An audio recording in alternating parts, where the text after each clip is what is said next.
Hello and welcome to the local campaign. I'm Roger Peterson from City News. On October 19th, Canada will elect the 42nd Parliament, and Rogers TV is the only station producing debates in all of Toronto's 25 ridings. For the next hour, you'll hear from the candidates of University Rosedale. Now, 2015 marks the beginning of electoral riding redistribution, so boundaries in the majority of the ridings have changed, along with some of the riding names. Before I introduce you to the candidates, let's take a closer look at the newly redrawn riding of University Rosedale.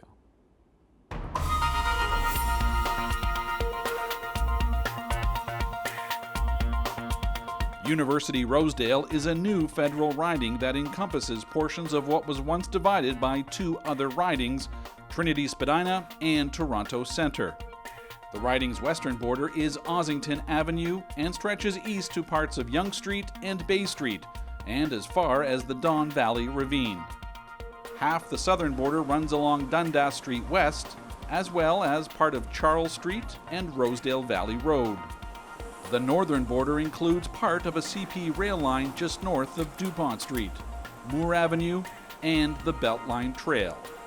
Neighborhoods within this riding include the Annex, Little Italy, Rosedale, and Yorkville. Recognizable landmarks include Queen's Park, the Royal Ontario Museum, and the University of Toronto.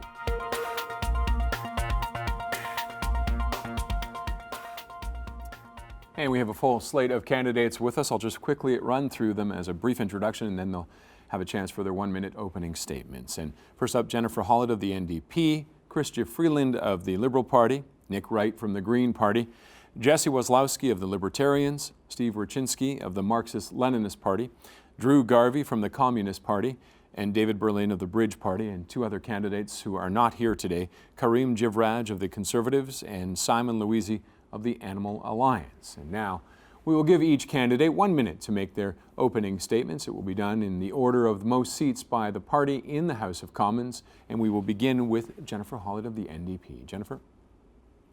Hi, I'm Jennifer Hollett. I'm the NDP candidate in this new riding of University Rosedale. I live in the Annex, but I'm originally from St. Catharines, Ontario, a working class city where I was raised by a single mom. Actually got my start in community television just like this. I worked as a TV reporter and producer for CBC, CTV, and back in the day, Much Music when I was younger and cooler. I think Roger might remember that.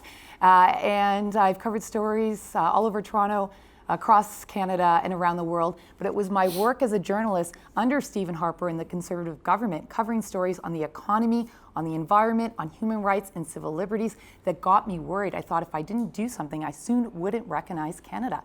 That's why I'm running for the NDP, and I'm proud to be campaigning and committed to repealing Bill C-51, to have a plan for Toronto to invest in infrastructure and public transit, to be strengthening healthcare, introducing national pharmacare, $15 a day childcare, as well as a strong and diverse economy that will create jobs, especially for young people. Okay, Jennifer, thank you very much. Christia Freeland of the Liberals now. Christia? I'm Christia Freeland. I'm the Liberal candidate in University Rosedale. As you saw, this riding is part of two former ridings, Trinity Spadina and Toronto Centre, and I am the outgoing MP for Toronto Centre. I'm running here in University Rosedale because this is my home and my community where I live with my family, with my 3 kids. I am incredibly proud to be running on the Liberal platform this year, particularly the economic platform. After I was elected to Parliament, Justin Trudeau named me co-chair of his economic advisory platform. And what we're seeing in this election is a really clear economic choice. It's a choice between investing in jobs and growth versus cuts and austerity. And from the NDP, we hear a lot of the buzzwords, but the reality is the NDP has signed on to Stephen Harper's budget and are saying they're going to balance the budget next year. That means cuts. We have the bold vision of promising $60 billion in infrastructure over the next 10 years. That's going to deliver jobs and growth for Canadians. Thank you very much, Christia. Next up, Nick Wright of the Green Party. Nick? Hi, my name's Nick Wright. I'm your Green Party candidate in the upcoming University of Rosedale federal election. And I was born in downtown Toronto, where I grew up. I now live and work in the Annex, part of the riding, where I practice law helping small business. I was previously the leader of the Green Party of Nova Scotia, and last year I ran municipally for Ward 20. Now I'm running for the Green Party of Canada because I want to advance a positive vision of hope for our country. The Green Party, unlike the left, stands strong on economic issues. We stand for the development of green business, especially small and medium-sized business. Unlike the right, we support socially progressive policies, making sure that everyone has a fair shot. And unlike the center, we stand strong in issues of civil liberties. The Green Party is also the only major party with a long-term vision to transition from our current unsustainable economic model to a sustainable and prosperous future. To learn more about my campaign, check out the website at electnickwright.ca. All right, Nick, thank you very much. And Jesse Waslowski of the Libertarian Party. Jesse. Hi, my name is Jesse Waslowski, but I'm not here to talk about myself. I'm here to talk about the three most important issues that we're facing in Canada today. Those are with respect to foreign policy, open borders, and First Nations sovereignty. With respect to foreign policy, Canada needs to pursue a policy of peace. We need to bring our soldiers home immediately from all foreign conflicts. With respect to our borders, we need to allow people who are free and goods to come across our border without hindrance, with taxes or special trade agreements that are favoring some countries over others. With respect to our First Nations, our Inuit and our Métis, we need to recognize their property rights over the resources they have historically relied upon. We need to recognize the wrongs that have been done to them through residential schools and otherwise, and we need to recognize their right to self-governance and to sovereignty. These are the three most important issues that Canada is facing today, and if we do them correctly, we will face a prosperous future, a growing economy, and peace worldwide. Thank you very much. Thank you very much, Jesse. Steve Rutchinski now, from the Marxist-Leninist Party. Steve. The Marxist-Leninist Party of Canada is calling on Ontario voters to defeat the Harper government. So the most important question facing us is how to make our vote effective and how to mobilize that 50% of the people who don't vote. So Liberal supporters, I'm calling on you that given everything that provincial Liberal governments are doing in Ontario, Quebec, British Columbia, that you should rise above your partisanship and vote NDP. Not because you support the NDP, but because you want to defeat the Harper government and send a message to the Liberal governments that what they're doing is unacceptable. NDP supporters, do the same. The people of Quebec voted NDP not because they love the NDP, but to stop Harper. And if we can give the people of Ontario reason to do the same, we will succeed. It's not without reason that many people think that the Harper government or that Mulcair will pull a Bob Rae on us. It's quite likely. So I'm calling on you to put aside your partisanship and work together to defeat Harper. Thank you very much, Steve. Drew Garvie now from the Communist Party of Canada. Drew. Thank you. There's a lot at stake in this current election. After almost a decade of Harper Conservative rule, Canada has changed, but definitely not for the better. The top 1% in this country is getting wealthier and wealthier, but years of austerity has resulted in widespread unemployment and precarious jobs. Gutting the manufacturing sector has decimated good industrial, well-paying jobs. Democracy at home has been eroded, such as through Bill C-51. Billions have been wasted on wars abroad. Canadians need fundamental change, and we won't find it a real alternative getting to the root causes in either Justin Trudeau's Liberals or Tom Mulcair's NDP.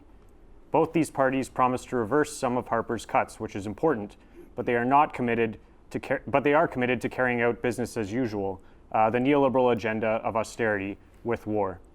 The Communist Party of Canada has presented a real alternative to curb corporate power. On October 19th, send a clear message that fundamental change is needed. Vote Communist. All right, thank you very much, Drew. And David Berlin now of the Bridge Party. I can't even say pass the salt in 1 minute, so I'm going to just read if you don't mind. So first of all, thanks to Rogers for the invitation. The Bridge is the country's newest party. We are also the only nonpartisan federal party in Canada and perhaps in the world. Our commitment is to deep structural changes which are grounded in our conviction that the party system itself is killing the democratic spirit. On our website, you might find a blueprint which outlines an alternative to the party system as a whole. As a candidate in the University of Rosedale riding, I want to say a few words about what I would do if elected. The great psychologist John Dewey once wrote that the foundation of democracy is constituted in neighborhoods. In order to establish that foundation, I believe that the current mandate for residents associations need to be expanded These associations need to deal with homelessness, daycare, youth unemployment, but more positively, residents' associations should sponsor regular town hall meetings on the social, political, economic, and moral issues of the day. We need to create associations in neighborhoods where they don't exist. We need to create a cross-country network of all the residents' associations. We should consider creating a school for facilitators to be deployed to all such associations. This is the democratic base that we need. Okay, David, thank you very much. We will now begin our question and answer period of the debate. Each candidate will be given 30 seconds to respond, followed by discussion. And the first question, there are 350,000 children under the age of 12 in this city and 65,000 licensed child care spaces. Many parents complaining about the lack of available daycare. The universal child care benefit was intended to support parental choice, but does it address the issue? What will your party do about the shortage, or if there is one, of affordable child care? And we will start first with Jennifer. Jennifer? This is one of the top issues in University Rosedale, especially when you're speaking to parents. And often when I knock on doors or stop moms and dads who have their strollers out with their kids, I tell them about the NDP's plan for $15 a day affordable, accessible childcare, and they have a sigh of relief because of the long wait time right now to get into quality childcare, as well as the cost. Liberals have talked about it and promised this 4 times in the past. The Conservatives even said they create spaces. We're going to deliver. Okay, Jennifer, thank you very much. Christia? This is a huge issue. It's something that all parents talk about constantly, and that's why I'm really proud of our child benefit plan. What we are doing by cutting income splitting is having a much bigger child benefit pot, and we are going to concentrate that money with the families who need it most. What I am most proud of with our child benefit plan is it is going to raise 315,000 Canadian children out of poverty, and it will do it right away, not 8 or 10 years from now when the NDP daycare might maybe start coming into effect, even though there's no money in their budget for it ever. Okay, Christia, thank you very much. Nick Wright. Nick? The Liberal Party has had an opportunity to implement daycare, but hasn't in past administrations. The NDP now tells us they'll have $15 daycare with an unrealistic budget and over a period of time that's uncertain. There's talk of 2020. The Green Party recognizes that we need to support families by providing daycare, but within our budget. We also recognize the need to do away with unwieldy administrative systems and move towards a guaranteed livable income for every Canadian citizen while reducing administrative burden. Okay, Nick, thank you very much. Jesse? Childcare is extremely important. However, to create a daycare system at the federal level is incredibly distortionary. We should not be affecting the market in that sense. The plan from the Green Party is a much more sensible option to provide money for those who need it at the lower end and prevent the creation of poverty traps where goods are taken away above a certain income, and that results in a negative incentive to work harder, whereas we need to be able to care for those who need it while still having that incentive to work. Okay, Jesse, thank you very much. Steve? The Harper government's childcare tax credit is a fraud to get people to accept austerity, that the government is not fulfilling its obligations to the people of this country. It's well demonstrated that early childhood education provides huge benefits to not only the children, but to society as a whole. Government should be supporting it fully. Okay, Steve, thank you very much. Drew? Yeah, myself and the Communist Party are in favor of universal free public childcare system. And this is, different versions of childcare system across Canada have been promised by other parties in the past, and they haven't been able to deliver. Quebec manages to do $7 a day public childcare across the province. So if they can do it, why can't we do it for $7 a day, if not cheaper? We have public schools in this across this country, and that's a priority. So childcare should be universal, public, and free across the country. All right, Drew, thank you very much. David, you're next. Well, we obviously aren't going to be elected this time around, so we don't have a worked out platform, but my own feeling is I have a daughter and a granddaughter. I think maternity leave should be extended, and I also think that much of the gray economy needs to be monetized so that mothers who do decide to stay home, actually get something for it, and they're actually raising the next generation. Okay, David. Is there anybody who would like to We'll start, actually, Jennifer, you spoke first. We'll let Christia go. Yeah, so I'd like to point out two things. The first is people need help with their child care right now. Canadian families need help today, not 8 years from now.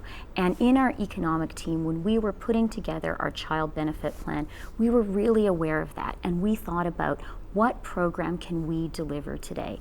We were also aware of the inequalities in our economy and of the way that income inequality has been rising. Our tax and benefit system hasn't been responding.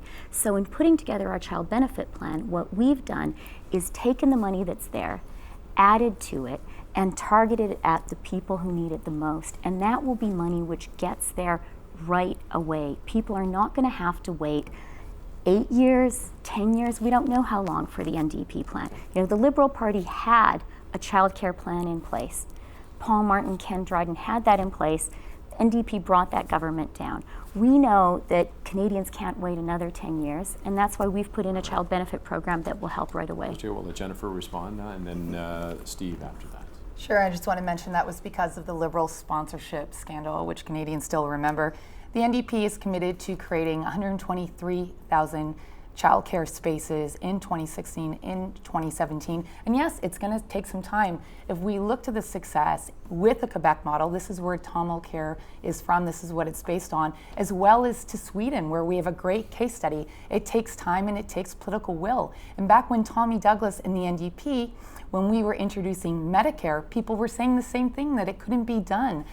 We have to make this a priority. And unfortunately, when we're talking about child benefits, it's not enough for parents of various incomes to actually address the need of childcare in a city like Toronto, where it's the most expensive in the country. Childcare, accessible, affordable, $15 a day, is a game changer, and parents know that, and that's why so many people are applauding the NDP for making this a priority of our campaign. Okay, Jennifer, thank you. Steve? I think people should look at the issue of childcare not in the terms of $15, $12, $7, have a debate on that. The question is that society has an obligation to its members, just as it does on terms of our medical well-being and our education. In Ontario, the provincial government is asking teachers to take $1,000 out of their pockets to pay for supplies in the schools because this government refuses to do its duty to fund education at the level that's necessary. That's how we should be approaching childcare as well. Okay, Steve, thanks very much. Nick, you wanted to respond?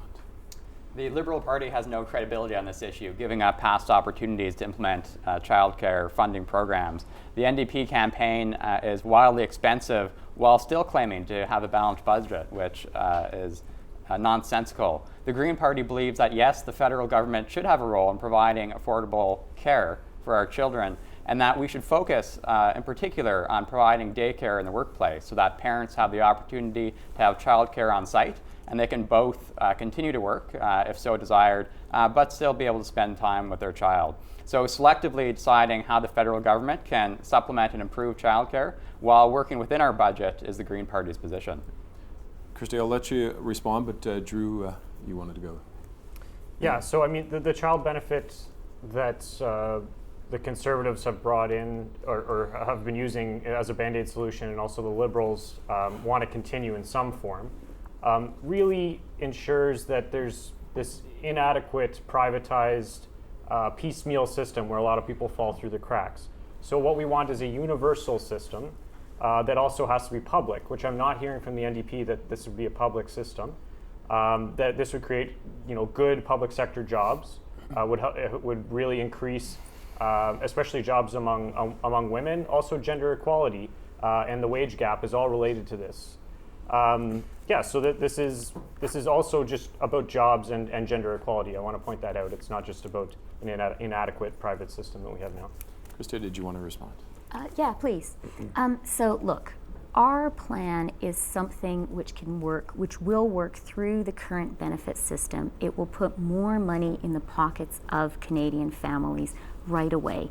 Canada's poorest children, or actually the people who take care of them, will get $6,400 a year tax-free.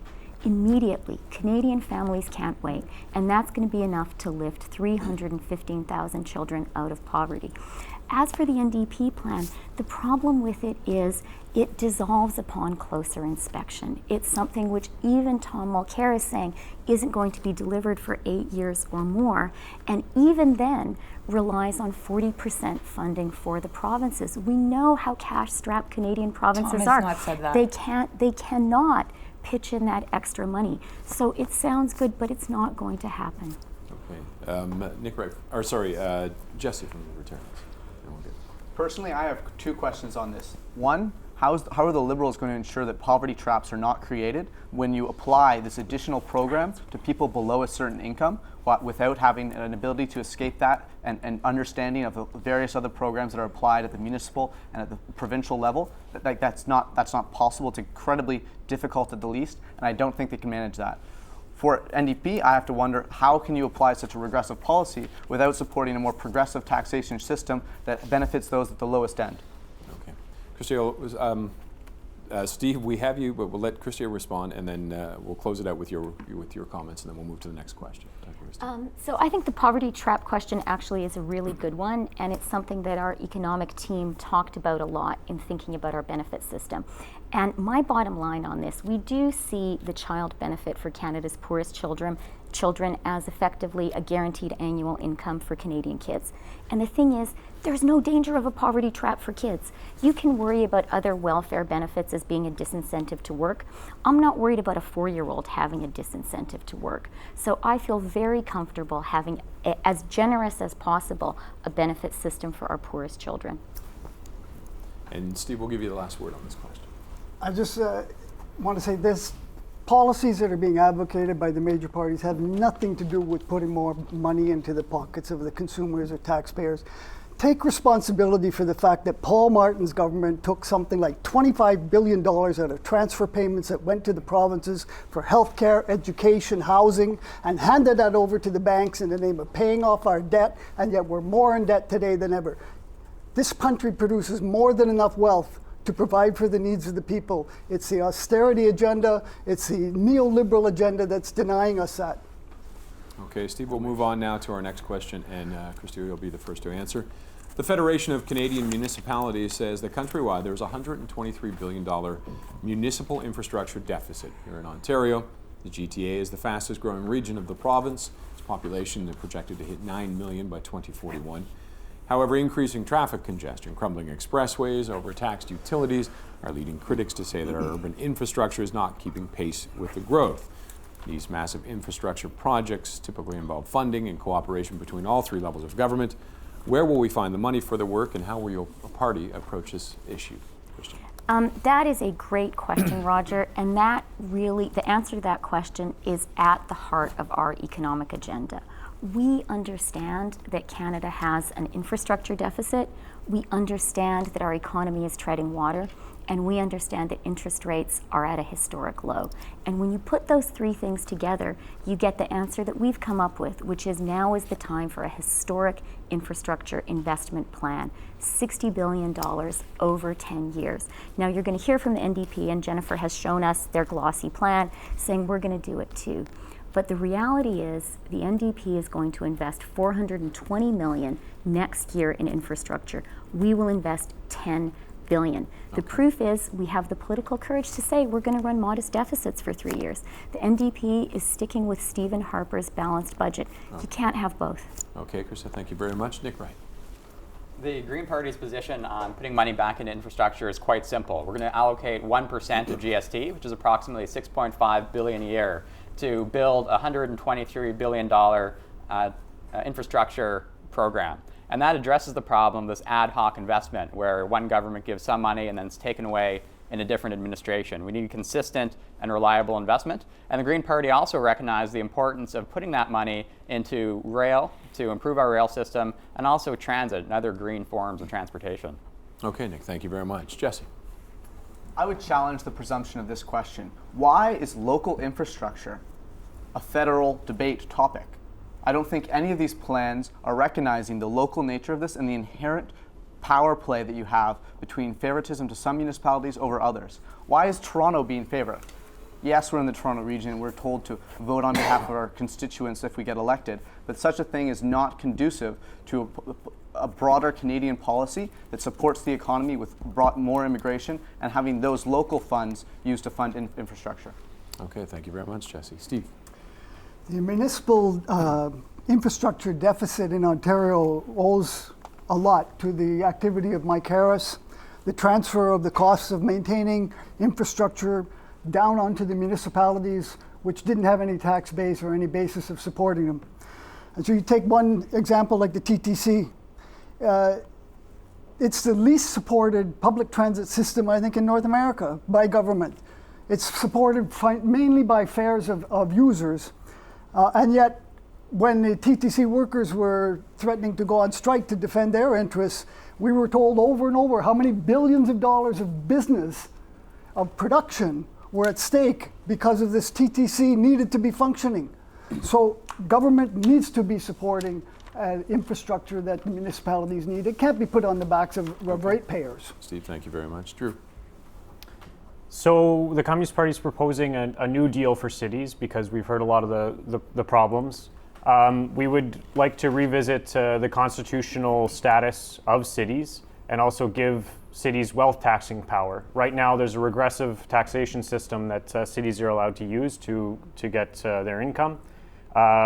We would return 50% of gas and road user taxes to the cities. We would increase core funding for capital and operating costs to expand mass urban transit. And we would reverse the downloading that we've just heard about on the services onto the cities that happened under Mike Harris. Okay, Drew, thank you very much. David. I'm going to pass on the question. I don't think I have anything incredibly intelligent to say about it. Okay.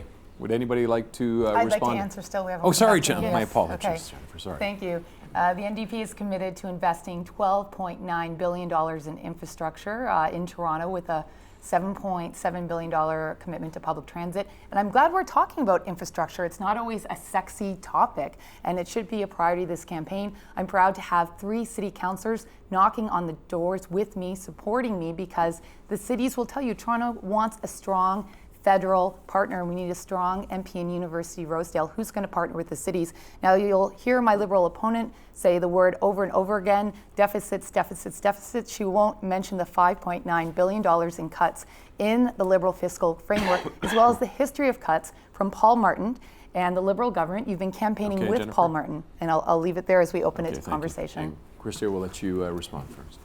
Look, the NDP numbers, which they are trying to somehow sort of flam up, just don't add up when it comes to infrastructure. The NDP had a choice to make, as we did, about whether you are going to invest in infrastructure for jobs and growth, or whether you are going to stick with the Stephen Harper austerity and balanced budget approach. The NDP made that choice very clearly, and the NDP clearly said, we're going to balance the budget next year. So when you look under the hood of any of the NDP economic promises, the numbers just aren't there. On the infrastructure number, that is over 20 years. 20 years. That is just not realistic. And you know, when you look at their fiscal costing, Kevin Page, who was the parliamentary budget officer, that is an objective position, described their fiscal costing as Swiss cheese. So, you know, at the end of the day, I know that it is difficult for the NDP right now that we are the party of growth and investment in infrastructure, and we're the party that has the courage to say, now's the time to run modest deficits for 3 years. But that's the reality, and I think that's going to be the ballot question this year. All right, thank you very much, Christia. And we'll go, Steve. I'd just like to point out that when the major parties are talking about investing in infrastructure or not investing in infrastructure, the outcome for the people in this province is the same. When Mike Harris was not investing in infrastructure, it was forcing, the money was being transferred to debt servicing, and the burden of the infrastructure was being imposed on the provinces. When they talk about investing in infrastructure, like in our hospitals, we're talking about P3 plans that cost the taxpayer considerably more than if we were building public institutions ourselves. So when you throw out big numbers, you should also say who's going to make the money out of that, because the P3 partnerships are fleecing us. And the data's in on that. So we shouldn't just accept that numbers, now we're going to invest in infrastructure, because the outcome for us is the same thing. We're left holding the bag. Okay, thank you very much, Steve. Jesse, we'll get to you, but Drew, you're first. Well, Steve said a lot of what I wanted to say. It's not just about the amount of money, it's about how that money is invested. And we can't go down the road of P3s. We've seen with the Liberal provincial government just the corruption that's attached to these things. But also, I mean, fundamentally, we shouldn't be having corporations make a profit on our public expenditure. So, you know, we need to expand the public sector in these areas, create good unionized jobs through infrastructure spending. And so I wish the major parties would talk more about how and where the infrastructure spending is going. Okay, thank you there, Drew. Jesse. You hear a lot from the main parties, this is our priority, this is our priority, this is what's going to be the issue at the ballot box. And I have to wonder, how many priorities can you have?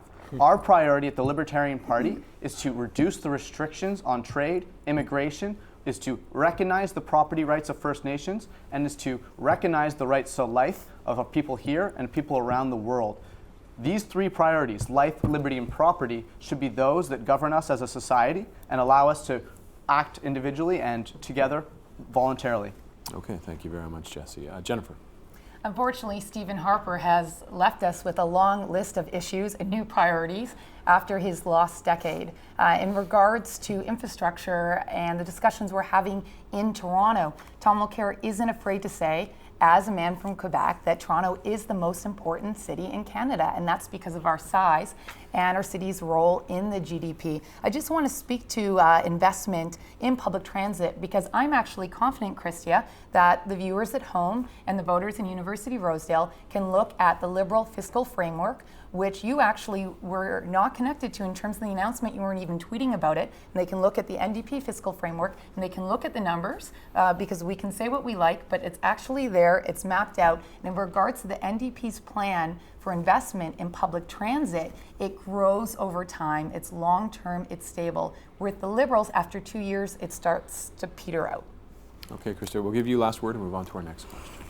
Look, this election is about which party has a robust and realistic and transparent plan to invest in infrastructure for jobs and growth.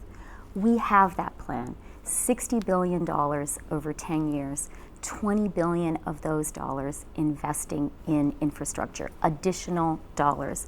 And as for our costing, Kevin Page, the former parliamentary budget officer, described our plan as transparent and good for growth. He described the NDP plan as Swiss cheese. And as a final proof point for people, look, you can't make something out of nothing. And that's why the Liberals, I'm so proud to be the co-chair of the economic team that had the political courage to say, and the ambition for our country to say, now is the time to invest in jobs and growth, and the honesty to say, and you know what, to do that, we're going to have to run modest deficits for 3 years. The NDP have been unwilling to go there. Aren't you honest about the Liberal cuts that are in the fiscal framework, as well as your history of cuts under Paul Martin? We are absolutely honest about those cuts. And as I've pointed out at previous debates, Jen, that number you're using is parroting conservative talking points, which people, you can look at a column that Aaron Weary wrote in Maclean's pointing this out. The number of cuts that we are saying we will need to make our numbers work over 4 years is $3 billion, not 5.6. What the NDP have done, following the conservative talking points, is add up the number of cuts made each year, rather than that was steps towards the goal of $3 billion.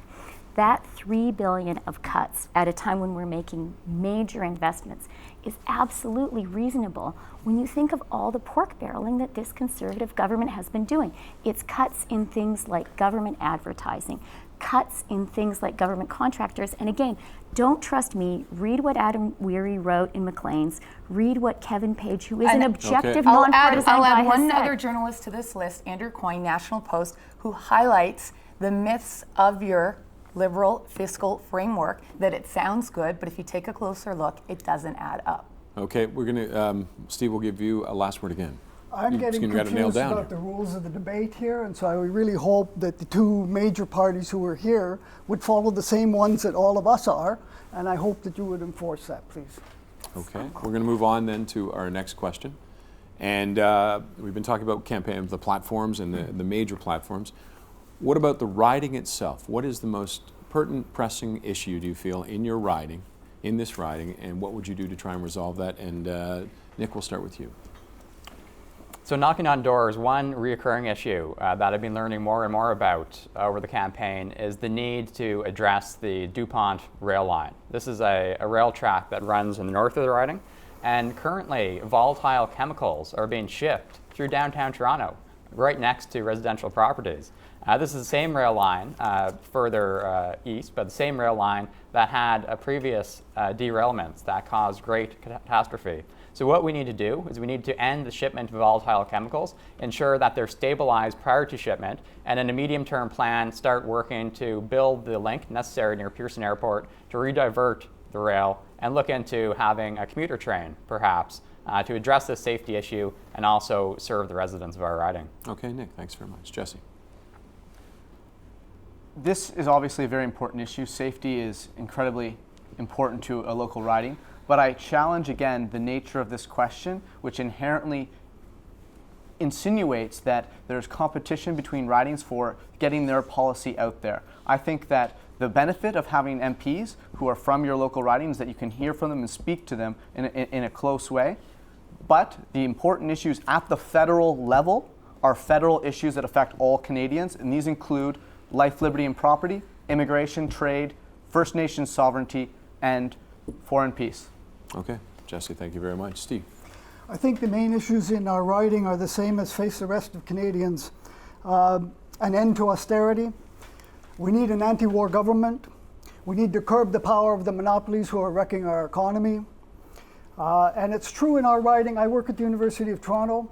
It's the highest concentration of healthcare expertise and research in the country, I would think, at University of Toronto as well, where the policies of the federal government are really turning our resources in service of the pharmaceutical giants, of the whichever research is being funded. It's being funded to support that some monopoly is going to be a winner on the world scale, and we need to stop that. Okay, Steve, thank you very much. Drew. Well, two big issues. I think I moved actually into the riding temporarily. I don't live there anymore last summer. And when I did that from Guelph, Ontario, my housing costs tripled. Housing in Toronto is outrageous. We would create 1 million units of affordable social housing and through that create a lot of spin-off jobs. Also education in the riding, obviously University of Toronto there, massive student debt. There's dozens of countries around the world that have free post-secondary education, and we would want to implement that and also abolish student loans. Young people today are faced with massive youth unemployment. They need to be able to go to school, and education is a right. Okay, thank you very much, Drew. David. Look, I lived in this riding for 30 years in the Annex. I've seen it change. I've been on the Residents Association. I actually ran for the NDP in 2000. I've been the editor of the Walrus and covered this riding from all kinds of different places. And I guess what I'm going to say is to repeat the first message that we need the Riding Association itself to expand its base, to start doing things that we used to rely on churches and synagogues and mosques to do, to bring people together in constant dialogue around the moral, the social, the political issues, and especially if Canada wants to open up its doors to refugees. This cannot be done from the federal level. It must be at the neighborhood level. Okay, David, thank you very much. Jennifer. Thanks. It's hard to just pick one issue, especially I've been spending so much time speaking with voters at neighborhood meetings, attending residents association meetings, and one at the doors and on the phones. But I will pick one, which is people are feeling squeezed out of Toronto. They're feeling squeezed out of University Rosedale. They can't afford to live in the community. We're especially hearing this from seniors and young people. This is why it's important, and the NDP is committed to investing in affordable housing, which was cut by Paul Martin and the Liberals, $15 a day affordable childcare, introducing a national pharmacare plan. Right now, 1 in 4 families can't even afford prescription drugs, as well as creating opportunities for young people at the university part of University Rosedale, and that includes cracking down on unpaid internships. We have a plan for 1,000 opportunities for paid internships, apprenticeships for young people, making sure they can get into a job market that isn't just precarious and part-time, but good quality jobs. Okay, thank you. Christia. Well, first of all, I want to say what a great riding we live in and what a great community we live in. I've been really dazzled, and I'm sure everyone else here has been too, at the doors by the level of intense civic interest and enthusiasm and how much people want to talk about issues. And those issues really vary. You can see on my Twitter feed, I've tried to sort of take pictures and have like little mini vignettes of the conversations I'm having. And it can range from, fiscal versus monetary policy as economic tools to talking about how do we stimulate the biotech sector to talking about arts policy. Everyone has an issue they're passionate about. We care here about the macro issues. We care about jobs and growth. We care about affordable housing. We care about transit infrastructure. That's why we've built the economic plan we have. That's why I'm so proud to be working with Adam Vaughan, who has such a history of working on these issues. And when it comes to a specifically, just one quick local issue, I just want to join with Nick Wright on the rail safety. I live on Marlborough, right in front of the train tracks. I'm close to that. I've held 2 town halls on that. I've asked questions in the House of Commons on it and given statements on it. Okay, Chris, I'm going to have to cut you off there. It was just a 30-second. Sorry. And Steve, you wanted to rebut. One thing that no one has mentioned, including myself, is that one of the main problems people are facing is being marginalized from decision making in our country and what happens here. And our electoral process puts people, you get the vote every 4 years, and then we don't have any say. We're tired of governments coming to power, promising one thing, and then turning around and doing exactly the opposite of what they said. We need democratic renewal that puts sovereign decision-making power in the hands of people. Okay. Well, one of the things that I believe Drew mentioned about students in this riding, it is a massive number. Then we'll move on to that question with that population, the student population. We see the student debt remaining at an all-time high. Toronto youth unemployment is trending upwards since the early 2000s, and our most recent number shows it's at 18.1%. Politicians talk about how they're going to create jobs. But aside from increasing the number of public servants, what can governments do to actually bring in jobs, especially into a riding like that, where those numbers are rather high at times? And we're starting with Jesse. I think the better way to ask this question is what can governments stop doing to allow people to create jobs? Right now, when we have a system where people think if you tax more and spend more, you can make more jobs. That's not the right answer. Stephen Harper thinks you can cut taxes a little bit and you can spend a little bit more or less here and switch the economy around. That's not how the economy works. The economy takes scarce resources and allocates them effectively and efficiently according to what is supply and what is demand, and that includes the labor market. Okay, thank you very much, Jesse. Steve? The most important thing we need is a new direction for our economy. We need to build an economy that has a vibrant manufacturing base that uses the resources of our country to build a strong, vibrant economy. Our economy is being wrecked, our manufacturing is being wrecked, our steel industry is being closed. With the new free trade agreement that's being negotiated, our auto industry is in jeopardy. This needs to stop. That's the key to creating employment for our youth and jobs for our students. Okay, thank you very much, Steve. Drew? Yeah, I think this is part of a much longer trend that we're seeing the neoliberalization of the economy, free trade agreements going back to NAFTA, and now we have a secret deal, TPP, being negotiated while this election's going on. That's more of the same. It's going to increase that number. You know, we saw 400,000 manufacturing jobs lost under Harper. We're going to see that number shoot up if the TPP is signed, for sure, especially in auto parts. And corporations are increasingly moving down to the right-to-work states in the United States that have no unions and low wages. So we need to really have protections, including plant closure legislations. Companies should be fined if they're operating at a profit. They shouldn't be able to just pick up and go and decimate communities in Canada. Okay, Drew, thank you. David? Yeah, there was a recent study about job satisfaction that came out from Gallup. And the claim was that 90% of the people are either actively disengaged or completely disengaged from their job. And it's quite interesting that governments are creating more jobs for people to be more unhappy about. Now, that there is an issue, but we're moving into a very different kind of economy. My feeling is that we're going into a post-productive economy. There's a lot of talk about robots and computers taking jobs, and they will. And they will. And we have to start planning for 10 years down the road.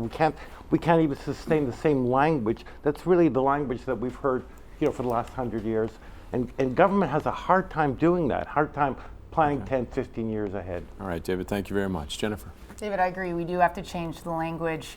For years, the NDP is saying we can't just rely on commodities, on oil and gas. And finally, we're agreeing, okay, this isn't working. When you look at the Canadian dollar, if you look at the cost of oil right now, this points to one of the reasons why there was an historic win for the NDP in Alberta. We need a diverse and strong economy, and that includes support for manufacturing, as well as aerospace and small businesses. In regards to the rise of precarious work, the jobs for young people coming out of university and college, they're not the same as when I graduated from school. We need to strengthen EI so young people and part-time and contract workers have access to benefits, as well as build on Andrew Cash's, the MP for Davenport, his urban workers strategy, and crack down on the rise of unpaid internships. On that point, how do young people get experience if they don't have opportunities? We'll cut you off here and we'll come back to it. Sounds good. Christia. Thanks, Roger. I want to get back to the starting point of your question, which is opportunities for young people. And one of the things that has been a real privilege about running in this riding is having a chance to talk to a lot of people who live here. One of the conversations that has really stuck in my mind is a conversation I had in the annex with a young man called Michael, who was living in a basement apartment, who had just graduated with a degree in astrophysics from the U of T. And he said that he has $40,000 of student debt, a degree in astrophysics, like that's a hard thing, and no prospects apart from the fast food sector where he's working now. That is not good enough. And that is why I am so passionate about moving beyond the stunted vision of Stephen Harper. Christia, we're going to have to cut you off there. This idea that we're okay, and that's why we need to invest in jobs. We're going to have to cut you off. Nick. The Green Party is the only party that recognizes that we have to transition away from our old-style economy, which requires never-ending growth in order to continue, to a new, smart, green economy that is sustainable in the long term. And that's why the Green Party recognizes we need to invest in our people by expanding the publicly funded tuition to the post-secondary level, including skilled trades. We need to freeze taxes for small and medium-sized businesses, recognizing that they're the job creators. Create a green venture fund to provide seed capital for innovative green business. And we also have to say no to any international trade agreement that's being negotiated in secret and that doesn't have a full democratic accountability process. Okay. Jennifer, and then Drew. I'm glad that Christia brought up Michael's story because it's a common story here from students, and I also hear from parents and grandparents, which is what does the future look like in regards to jobs and housing and even retirement for young people today. I'm also really excited as we head into the climate change talks in Paris that we're no longer just talking about the economy over here, but we're connecting it to the environment, we're connecting it to social justice. That's how we have to be looking at the economy and how we create decent work and jobs moving forward. Okay, Drew. I wanted to touch on something that nobody else has touched on as of yet, and that's the connection between decent jobs and also the right to organize and strike and labor rights in this country, which are democratic rights that are being eroded under Stephen Harper. Laws such as C-377, the so-called transparency laws, attacking unions for political work, also ordering unions back to work, violating the right to strike, which has been done at Air Canada and other times under Stephen Harper's government, also with the postal workers. These are fundamental attacks on democratic rights in this country. And if workers don't have the ability to organize, we're going to see a continuing degeneration of wages. So we need to actually expand democratic rights through Labor Bill of Rights in order to have workers have the right to strike, collective bargain, et cetera, in this country. Jesse, and then Steve. The Green Party platform of zero growth is absolutely terrifying. The reason people aren't starving today in Canada and the United States is because of economic growth. When you have negative or zero economic growth, you have mass famine. This is not the way to have our economy run. Instead, we should not engage in free trade agreements, as I think everyone agrees here, but actually engage in free trade, where we do not cherry pick which countries we reduce taxes for, which industries we do this upon. It should be a blanket elimination of tariffs across all imports and exports, and the free movement of people to have free trade in the labor market as well. Okay, Steve. The Marxist-Leninist Party believes that if we're to grow our economy, the key thing we have to do is curb the power of the monopolies. It's through the free trade agreements. We have seen our agricultural industries threatened. We see our auto industry threatened. Through a private closed deal, we saw the steel industry taken over by U.S. Steel. We need to curb that power of the monopoly so we can take control of our own economy again. Okay, Christia, you wanted to respond?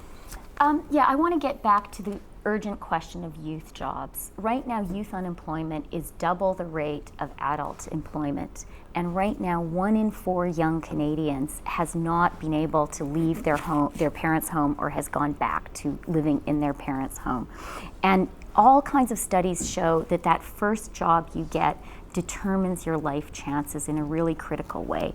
So we need to act urgently, otherwise we'll have a lost generation of young people. And that's why for us, and for me personally, the jobs and growth agenda is so urgent, and we need to do it now. And why we have a specific plan for young people of $1.3 billion invested over the next 3 years to help you get that first step up the jobs ladder. 40,000 summer jobs, and suspending EI payments for the first year for employers who hire someone between 18 and 24, just to give that extra push to that young person. I think it's really essential, and we have to avert this tragedy of a lost generation. Okay. Jesse. Why is it that young people and poor people can't afford housing?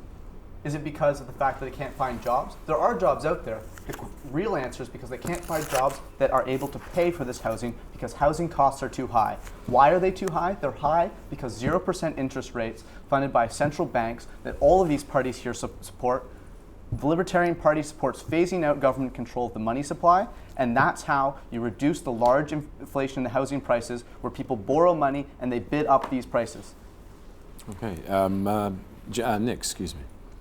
It troubles me when I hear the old line parties fighting with one another over who will best and most quickly exploit the tar sands in a short-sighted attempt to profit at the expense of Canada's long-term prosperity and at the expense of Canada's Nick, global... we were talking about jobs for youth and jobs for, and here in the city. We're How talking does that about jobs. What we heard as the NDP candidate speaking about the importance of environment and the development of tar sands. And what I'm saying is that the old line parties competing with one another in order to promote and build the economy by sacrificing our future is one that's simply unacceptable.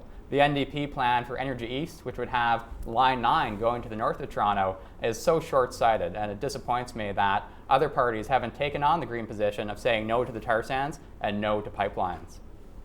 Jennifer, did you want to rebut? I was going to say you bring up Energy East, and it's true the Green Party is opposed to all pipelines. The Conservative Party isn't here to debate, which is a shame. Is in favor of all pipelines, it seems. Christia and the Liberals also support Keystone XL. I'm surprised you didn't bring that up as well, which has damaged our relationships with U.S. And the NDP, we do take it case by case, and we look at that environmental assessment with the local communities. Okay, go ahead, Drew. Just quickly, I want to say it was my understanding that the Green Party was not in favor of closing down the tar sands, that they would continue development on the tar sands. They are against the majority of the pipelines that are coming out of the tar sands, but they're not against the tar sands themselves. Well, that's what I've read a month ago. But the question of jobs through the environment is an important one, I think. And actually, the tar sands employ, and their spin-off industries employ, less people. It was actually surpassed by green jobs in this country. So we can continue that and put actual public money in. It's also important to have public democratic control on something as important as energy. We're going to have to end it there, Drew. We have to get to our closing statements now, and we're going to go in the reverse order of what we started. So David Berlin of the Bridge Party, you start, and you have 30 seconds. I'm just a bit sad that we all have to debate this kind of stuff instead of have an actual conversation. And that, in my view, is what the party system is all about. It forces one person against another. There's a lot of good ideas around this table even, not to talk about the whole national debate. So take a look at our website, take a look at a new model. Remember that the world needs actually a new democratic model. And, Canada can do that. Okay, David, thank you very much. Drew Garvie of the Communist Party. So this election, voters need to dump the Harper Conservatives and say no to war and austerity. But the Liberals, the NDP, and the Greens do not seriously challenge corporate power. On October 19th, send a clear message by voting Communist. But also, we need to remember that real change comes from the streets. And on October 20th, we'll be there, the Communist Party and many others, in the streets in order to create fundamental change in this country. And it's important to come together on a platform, a people's platform in the streets, to create that long-term change that we're looking for. All right, thank you very much. Steve Rutchinski of the Marxist-Leninist Party. Steve. The Marxist-Leninist Party, again, we're calling on the Ontario voters to defeat the Harper government, and I don't think any self-respecting Ontario voter can put the Liberals in and think we've done service to the country. Our party is engaged in this on a nonpartisan basis. I encourage you to go to our website to visit mlpc.ca and hear the voice of all kinds of forces in Canada who are fighting for a new direction for this country. Participate in that. Defeat the Harper government. Thank you very much, Steve. Jesse Waslowski, the Libertarians. On October 19th, do not vote to distort the economy. All of the various people here support one policy or another to pick their particular area and their industry. Instead, vote Libertarian for life, liberty, and property, supporting free markets on top of that. That means do not kill people overseas with Canadian soldiers. Do not kill Canadian soldiers overseas. Bring those soldiers home. Moreover, do not close our borders. Open our borders so that people can cross them freely, so that goods can cross them freely, and protect First Nations property rights so that they can have sovereignty and control over the lands and resources that they possess. Jesse, thank you very much. Nick Wright of the Greens. Nick. On October 19th, voters have a choice. Either the old line parties that have a misguided approach to economic development that will destroy Canadian natural resources and the world through climate change, or the Green Party's vision of a sustainable future with a different conception of prosperity. The Green Party will also champion socially progressive ideas like fully funded tuition and a livable guaranteed minimum income, while standing strong on civil liberties and ensuring that we do so within a balanced budget. My name is Nick Wright. On October 19th, vote Green. Thank you very much, Nick. Christia Freeland now of the Liberals. Christia. I'd like to start by saying thank you so much. Thank you for watching this show. Thank you for taking the time to talk to me on your doorstep. I'm really excited by this election. I know people at University Rosedale really are too. I feel it at the door and in my conversations. I'm excited because this is a chance for us to end the Harper decade, a decade of cuts, a decade of cynicism, a decade of divisiveness, and a decade of a stunted vision of what our country can be. Please vote for me and the Liberal Party and our ambitious vision and our agenda for jobs and growth. Thank you. Thanks very much, Christia. And Jennifer Hollett of the NDP. Jennifer. Thanks to everyone here and everyone at home watching. I've been out at the doors at community meetings all year, and University Rosedale, your message is loud and clear. You want to see Stephen Harper go. But the question is, what do we want instead? Do we want a Liberal government that has a history of cuts to housing, to education, to healthcare, cuts in their fiscal framework, or do we want something new? And that's what the NDP is offering. It's been a long election, but it's an exciting one because for the first time in history, we're in a position to form an NDP government. And I'm excited to be the local NDP Jennifer. candidate. Thank you, Roger. And we have two others who couldn't make it today, Kareem Jivraj of the Conservatives and Simon Louisi of the Animal Alliance. But I thank you all for joining us today and taking the time to offer up your opinions, and good luck on the rest of the campaign. We'll have airtimes for other debates. They can be found on rogerstv.com. I'm Roger Peterson. Thanks for joining us.